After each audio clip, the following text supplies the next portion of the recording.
என்கின்ற தலைப்பில் எனக்கு மட்டும் அந்த பட்டத்தை அளித்திருக்கிறார்.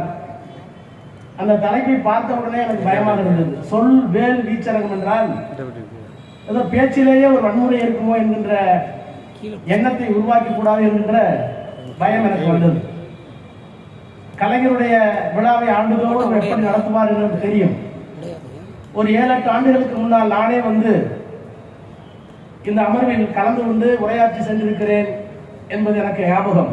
தோழர்கள், திராவிட இயக்க சிந்தனையில் இருக்கின்ற திராவிட கழகத்து நண்பர்கள், கம்யூனிஸ்ட் கட்சியின் நண்பர்கள் எல்லாம் வந்ததை அப்போது நான் அறிவேன். ஆனால் இந்த மேடையிலே ஆசிரியர் பெருமக்கள், மாணவ கண்மணிகள் அதிகமாக வந்திருக்கிறீர்கள். அரசியல் மேடையை பார்த்தால் நாங்கள் அரசியலை எப்படி வந்தோம் என்கின்ற ஞாபகம் எனக்கு வரும்.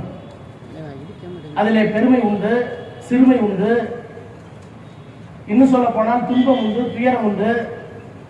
2G வழக்கில் ஜெயிலுக்கே போய்விட்டு வந்தவன், உச்சத்தை தொட்டவன், அதற்கு பிறகு மீண்டும் வந்து எந்த சிபிஐ என் மீது வழக்கு போட்டதோ அந்த சிபிஐ தண்ணி குடிக்க வைத்தவன் எல்லாம் இருந்தால் கூட அரசியலிலே ஏறும் இறங்குமாக இருக்கும். ஆனால் இந்த மேடையில் நம்முடைய பிள்ளைகளை எல்லாம் பார்க்கிற போது எனக்கு என்னுடைய இளமை காலம் ஞாபகத்துக்கு வந்தது மட்டுமல்ல, அந்த இளமை காலம் தான் கலைஞரோடு என்னை கொண்டு வந்து நிறுத்தியது. 8ஆம் வகுப்பு படித்துக் கொண்டிருந்த காலம். இன்னும் சொல்ல போனால் நான் ஒரு காங்கிரஸ் குடும்பத்திலே பிறந்தவன். என்னுடைய தாய் தந்தை, என்னுடைய அத்தை, மாமா அத்தனை பேரும் காங்கிரஸ்காரர்கள் மட்டுமல்ல. 1957 இருந்து 62 வரை அவர் நாடாளுமன்ற உறுப்பினர் காங்கிரஸ் கட்சியில் இருந்தார். அதனால் எங்கள் வீட்டில் இருக்கிற எல்லோருக்கும் திமுக என்றால் ஒரு வெறுப்பு. அதுவும் 67க்கு பிறகு தொடர்ந்து திமுக ஜெயிச்சு அவர் தோற்ற காரணத்தினால் அவர்களுக்கு அண்ணாவை பிடிக்காது, கலைஞரை பிடிக்காது. அப்படி ஒரு குடும்பத்தில் 8வது பிள்ளையாக பிறந்து 8ஆம் வகுப்பு படித்துக் கொண்டிருந்த காலம். அப்போது என்னுடைய ஆசிரியர் பள்ளியிலே தமிழ் ஒப்புவித்தல் போட்டி நடக்கிறது, உனக்கு தமிழ் மீது ஆர்வம் இருக்கிறது, எனவே இந்த கவிதையை சொன்னால் போதும் உனக்கு முதல் பரிசு கிடைக்கும் என்று அந்த கவிதையை இடத்திலே கொடுத்தார். நான் பல மேடைகளில் சொல்லியிருக்கிறேன். அப்போது எனக்கு என்னவென்றே தெரியாது. அது எது என்று கேட்டால், அண்ணா மறைந்த போது கலைஞர் எழுதிய இரங்கல் கவிதை. நீண்ட நெடிய அந்த இரங்கல் கவிதையில் இன்னமும் எனக்கு முழுமையாக தெரியும். தலைவர் கலைஞர் அவர்கள் எப்போதாவது அயர்ந்து போனால், ஏதாவது ஆழ்ந்த சிந்தனையில் இருந்தால் அவர் எழுதிய கவிதையை அவரிடமே நான் 25 நிமிடம் ஒப்புவிப்பேன். அவர் முகம் மலர்ச்சி அடையும். அப்போது எனக்கு தெரியாது இந்த கவிதை என்னவென்று. அண்ணா இறந்தவுடன் தலைவர் கலைஞர் எழுதுகிறார் நெடிய கவிதை. அந்த கவிதையிலே ஒரு கற்பனை. கலைஞரே பகுத்தறிவாதி, கடவுள் நம்பிக்கை இல்லாதவர், தன்னை ஆத்தியர் என்று சொல்லித் தெரிவதிலே எப்போதும் அச்சப்படாதவர், மனிதன் இறந்ததற்கு பிறகு இன்னொரு உலகம் இருக்கிறது என்பதை நம்பாதவர். புத்தர் ஒரு பகுத்தறிவாதி. புத்தரிடத்திலே கேட்டார்கள், ஒருவர் இறந்ததற்கு பிறகு உயிர் எங்கே போகிறது என்று கேட்டார்கள். புத்தர் சொன்னார், ஒரு விளக்கு அணைந்து விட்டால் ஒளி எங்கே போகிறது என்று கேட்டால் என்ன பதில் சொல்லுவேன், அதுதான் இதற்கு பதில் என்று சொன்னார். இதுவரைக்கும் இன்னொரு பிறகு இருப்பதாக யாரும் நம்பல, யாரும் ப்ரூஃப் பண்ணல. ஆனாலும் நாம் நம்புகிறோம். கலைஞர் நம்புகிறவான் அல்ல. ஆனால் அன்றைக்கு அந்த துயரத்தில் ஒரு கற்பனையை கொண்டு வந்தார். என்ன கற்பனை என்றால், இந்த மண்ணில் அண்ணாவுடைய தோற்றம், அண்ணா பிறந்தது, வாழ்ந்தது, வளர்ந்தது, அரசியலுக்கு வந்தது, முதலமைச்சராக வந்தது, ஏழை எளிய மக்களுக்கு ஆற்றிய தொண்டு, தமிழுக்கு ஆற்றிய தொண்டு, இவற்றையெல்லாம் ஒரு கற்பனை கதையாக ஒரு 10 வரிகளில் 20 வரிகளில் எழுதினார். அந்த கவிதை நீண்ட கவிதை. அதிலே ஒரு சிறிய பகுதி. எப்படி கற்பனை செய்தார் என்றால், கலைஞர் அண்ணா பிறப்பதற்கு திருவள்ளுவருக்கு பிறகு தமிழர்களை காப்பாற்ற ஆள் இல்லை, மொழியை காப்பாற்ற, இனத்தை காப்பாற்ற, இந்த நாகரிகத்தை, பண்பாட்டை காப்பாற்ற ஆள் இல்லையா. திருவள்ளுவருக்கு பிறகு ஒரு நல்ல தலைவன் இல்லை, நல்ல புலவன் இல்லை, தமிழ் காவலன் இல்லை. இந்த மக்களை காப்பாற்ற, இந்த நாட்டை காப்பாற்ற மீண்டும் ஒருவர் பிறக்க வேண்டும் என்று தமிழ் அன்னை விரும்பினாலாம். அந்த தமிழ் அன்னை வானுலகத்தில் இருக்கின்ற வள்ளுவரிடத்திலே போய் அறம் கேட்டால்.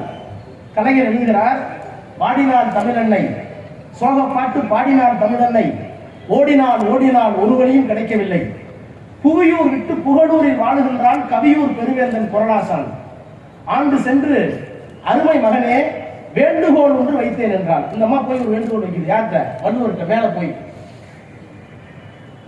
அருமை மகனே வேண்டுகோள் ஒன்று வைத்தேன் என்றான், தோன்றுகின்ற இடமெல்லாம் தங்க வரும் தமிழகத்தில் நீ மீண்டும் பிறந்திட வேண்டும் என்றான். தமிழ்நாடு எப்படி இருக்கு? தோன்றுகின்ற இடமெல்லாம் தங்கம் வரும் தமிழகத்தில் நீ மீண்டும் பிறந்திட வேண்டும் என்றால் எதற்கு தங்கம் எடுக்கவா என்றான் குறளோன். இல்லை இல்லை கடை இதை படிச்சு என்ன அறிவு கிட்டவனா. இப்ப நான் காரை வந்துட்டு இருந்தோம், எங்க கார்ல யார் வந்தா, அப்துல் வந்தீங்கல்ல, எங்க கார் 7 கார் வந்துட்டு இருந்தது. ரோட்ல டிவிஎஸ் 50ல ஒரு அம்மா கீழே விழுந்து கிடக்குது. கணவன் மட்டும் தனியா இருக்காரு. 10 வண்டி பாஸ் பண்ணிட்டு போற ஒருத்தரும் கேட்க மாட்டேங்க. 10 வண்டி மாறி போகுது, ஒரு பெண் நடு ரோட்ல கீழே கிடக்குது. நானும் அப்துல்லா தான் வந்துட்டு, எனக்கு பின்னாடி முன்னாடி 2 கார், பின்னாடி 10 கார் வருது. நாங்க தான் காரை நிறுத்தணும். என்ன ஆச்சுன்னு தூக்கணும். ஸ்லிப்பாகி விழுந்துருச்சு, கணவனும் தெரியாம தூக்கி வண்டியில கொண்டு உட்கார வச்சோம், கூட்டிட்டு வந்தோம். அறிவினால் ஆகுவது உண்டோ? அறிவு எதுக்குடா இருக்கு? 2500 வருஷத்துக்கு முன்னாடி என்ன சொல்றாங்க, உங்க பாட்டன் சொன்னான். டே அறிவு இருக்கு என்னத்துக்கு? எனக்கு பெருமைக்கா எம்ஏ பிஏல பட்டம் போட்டுக்குவா, நான் பெரிய வக்கீல்னு சொல்லிக்குவா, நாடாளுமன்றத்தில் பேசி பெருமை வாங்கிக்குவா. அது இல்லடா. அறிவினால் ஆகுவது உண்டோ? பிரிது நோல் தன்னோய் போல் நோக்கா கடை. அடுத்தவனுடைய துன்பத்தை உன் துன்பம் மாதிரி பார்க்கலனா உன் அறிவு வேஸ்ட்னு சொன்னது 3000 ஆண்டுகளுக்கு முன்னால் திருக்குறள். அந்த திருக்குறளுக்கு தான் இந்த நாட்டில் விவேகானந்த மண்டபம் கட்டினா. அவாள்லாம் ஆரியர்கள் விவேகானந்த மண்டபம் கட்டினாங்க. பிராமணர்கள் சென்னைக்கு போனால் விவேகானந்தர் நினைவு மண்டபம் தான் பெரிய மண்டபம். கன்னியாகுமரிக்கு போனால் விவேகானந்தர் பாறை தான் பெரிய பாறை. அப்போ தமிழ்நாட்டுக்கு திராவிட முன்னேற்ற கழகம் வருவதற்கு முன்னால், பெரியார் வருவதற்கு முன்னால் இந்த மண்ணில் என்ன கட்டமைத்தார்கள் என்றால் விவேகானந்தரும் ஆன்மீகம் தான் இந்த மண்ணிலன்னு சொன்னாங்க. நாங்கள் ஆன்மீகத்துக்கு ஒன்று எதிரி கிடையாது. கடவுள் நம்பிக்கை இப்போ இவ்வளோ பேர் கடவுள் நம்பிக்கை வேணாம்னு சொல்கிறோம். பெரியாரே கடவுள் வேணாம்னு சொன்னது என்ன? கடவுள் மேலே போவோம். பெரியார்ட்ட ஒரு கேட்டாங்க, பெரியார்ட்டே ஒரு தடவை கேட்டாங்க, கடவுள் திடீர்னு வந்தால் என்ன பண்ணுவீங்கன்னு. வந்தால் நானும் சேர்ந்து கும்பிட்டு போகிறேன், வரமாட்டேங்கிறாங்க, எனக்கு பிரச்சனை சார். அவர்கிட்டலாம் போய் தப்பிக்க முடியாது. அப்புறம் அவர்கிட்ட போய் ஒரு சிவனடியார், ஒரு பாதிரியார், ஒரு முல்லா 3 பேரும் போய், ஐயா நீங்கள் சொல்கிற ஜாதி ஒழியணும், பெண் உரிமை எல்லாம் சரிதாங்க ஐயா, ஆனால் கடவுள் இல்லவே இல்லைன்னு சொல்கிறீங்க, நியாயம் வாங்கியா, கடவுள் ஒருத்தர் இருப்பார்ல, இப்படிலாம் உலகம் எப்படி எங்க.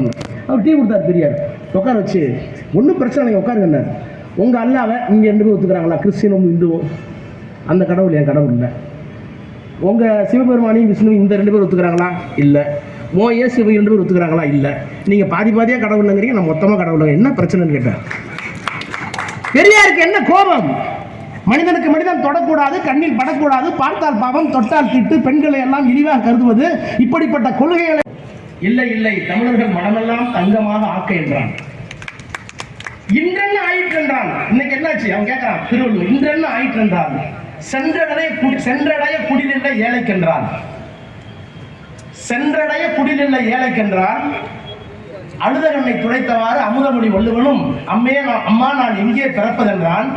தொழுத மகன் உச்சி மோந்து ஆழ விழுதனைய கைகளாலே அணைத்துக் கொண்டு உழுத வயல் நீரின்றி காயாது இனிமேலே எனப்புகளும் உழவன் போல கற்கண்டே தேன்பாகே திருக்குறளே நீ காஞ்சியிலே பிறந்திடுகின்றான். பிறந்திட்டான் என் மன்னனாக, அறிவு மன்னனாக. போய்விட்டாய், நியாயம்தானா? நீ கண்மூடி சிந்திக்கும் பேரழகை கண்டுள்ளேன் என்று மண்மூடி கொண்டுள்ளே காணாமல் தடுப்பது அந்த கொடுமை. விரலசைத்து எழுத்துவையில் விந்தவளை சாய்ந்தாய், அந்த விரலை ஏன் மடக்கி கொண்டாய், நாத இசை கொட்டுகின்ற நாவை ஏன் சுருட்டி கொண்டாய் என்றெல்லாம் அப்படி கவிதை போயிட்டே இருக்கும். நீ இருக்கும் இடம் தேடி நான் வரும் வரை உன் இதயத்தை இரவலாக தந்திடலாம், நான் வரும்போது மீண்டும் ஒரு கால்மலரில் வைப்பேன் என்றால் முடிப்பார் அந்த கவிதையை. இந்த கவிதையை படிக்கிற போது அண்ணா யாருக்கும் தெரியாது, எழுதிய கலைஞர் எனக்கு தெரியாது.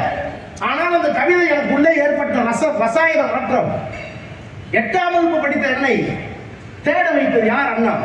யார்? கலைஞர். அண்ணாவை தேடுகிற போது பெரியார் வந்தார், பெரியாரை தேடுகிற போது அம்பேத்கர் வந்தார், அம்பேத்கர் அண்ணாவை பேர் போடுவதெல்லாம் கார்ல் மார்க்ஸ் வந்தார். என்னுடைய கல்லூரி காலங்களில் பல நாட்கள் நூலகத்திலேயே படித்தேன். இப்படி படித்து படித்து கலைஞரை படித்த காரணத்தினால் இந்தியாவினுடைய அமைச்சராக உங்கள் முன்னால் ஒரு இயக்கத்தினுடைய துணை பொதுச் செயலாளராக நிற்கிறேன் என்றால், இந்த மாணவர்களை பார்த்தால் நான் 8ஆம் வகுப்பு படித்த போது, கல்லூரி படித்த போது அந்த வாழ்க்கையில் ஒரு முறை வருமா என்ற இயக்கம் உங்கள் முகத்தை பார்த்தால் எனக்கு வருகிறது என்பதற்காகத்தான் இந்த மேற்பையும் வேர்க்க வைக்கும் பெரும் பேச்சாளர், ஒன்றிய அமைச்சர், இந்நாள் பாராளுமன்ற உறுப்பினர் இப்ராஹிமுக்கு புதுக்கோட்டை மாநகரில் மக்கள் நாதன் மாண்புமிகு மிகவும் அவர்களுக்கும் கலைஞர் தமிழ்ச்சங்கத்துடைய செயலாளர் சந்திரசேகரன் அவர்களுக்கும் மற்றும் மேடையில் வீட்டிருக்கின்ற அனைத்து பெரியவர்களுக்கும் பள்ளி கல்வித்துறை சார்பாக நன்றியை தெரிவித்துக் கொண்டு ஜீவசார் தான் பாதை விடுங்க பிள்ளைகளுக்கு பாதை விடு மாறிப்பா.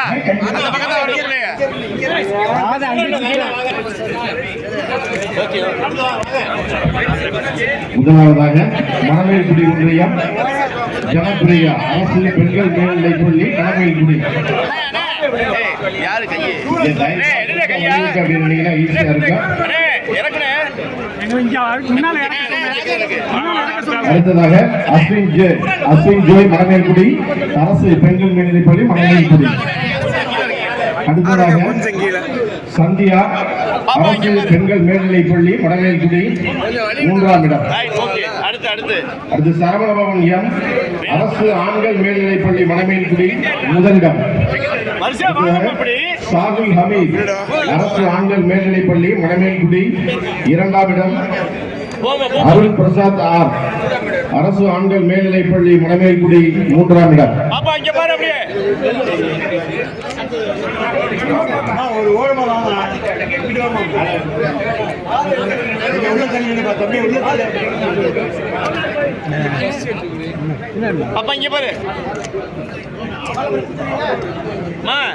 இந்த பொண்ணை கூப்பிடு, அதை கூப்பிடு, அந்த பொண்ணை வெளியிட்டு போமா மேல வா பாப்பா. திரும்பி வா, போன எடுத்துக்க.